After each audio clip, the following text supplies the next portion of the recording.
When the summer transfer window opened, Chelsea found themselves at a familiar crossroads.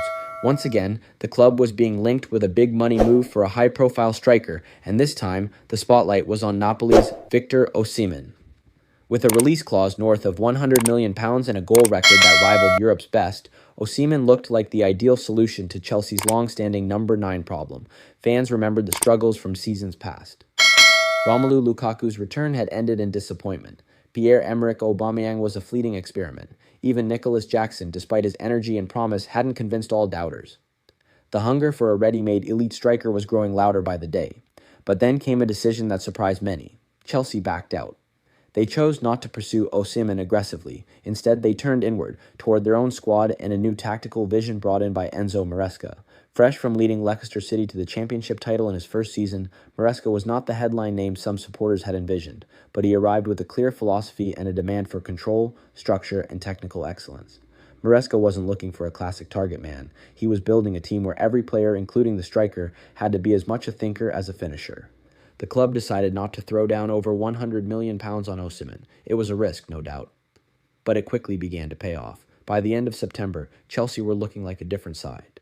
Gone was the frantic, error-prone football of the past 2 seasons. In its place was a composed, possession-oriented style that bore the clear influence of Pep Guardiola, Maresca's mentor during his time at Manchester City. Chelsea played in patterns, with inverted full-backs tucking into midfield, wingers drifting inside, and a double pivot that shielded the defense while controlling the rhythm.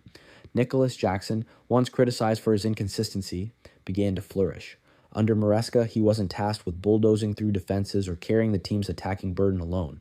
Instead, he became a mobile, intelligent forward who pressed with precision, linked up fluidly with midfielders, and created space for runners like Cole Palmer and Christopher Nkunku to exploit. Jackson's goals came, not in torrents but in crucial moments, and perhaps more importantly, Chelsea's attack no longer depended on just one man. Palmer emerged as a major threat from the right. Mykhailo Mudrik's pace and directness found new purpose, and Conor Gallagher's late runs into the box brought an added dimension.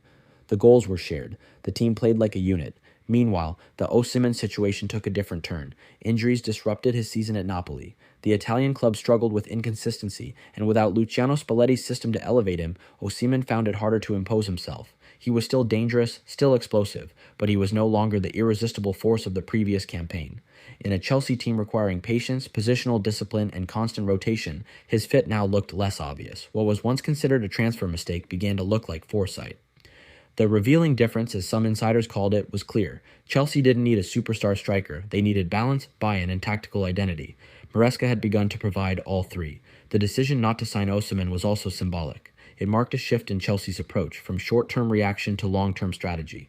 Under Todd Boehly's ownership, the early transfer windows were marked by aggressive spending and an attempt to brute force success. But this time, with Maresca's guidance, there was alignment between recruitment, coaching, and vision. Behind the scenes, Chelsea's recruitment team emphasized players who could grow into roles rather than dominate headlines. The signing of Kiernan Dewsbury-Hall, Maresca's trusted lieutenant at Leicester, proved pivotal. He slotted seamlessly into midfield, bringing verticality and energy. Marc Cucurella, revitalized under the new manager, played with renewed confidence as an inverted left-back. Even youngsters like Malo Gusto and Cesare Casadei found themselves trusted in key moments.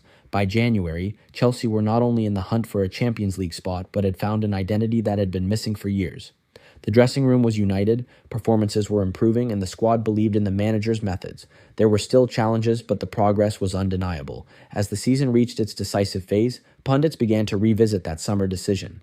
Would Osimhen have fit this team? They asked, and increasingly the answer was, probably not. Victor Osimhen remains a world-class striker, and in a different context, he might have thrived at Stamford Bridge. But under Enzo Maresca, Chelsea are building something different.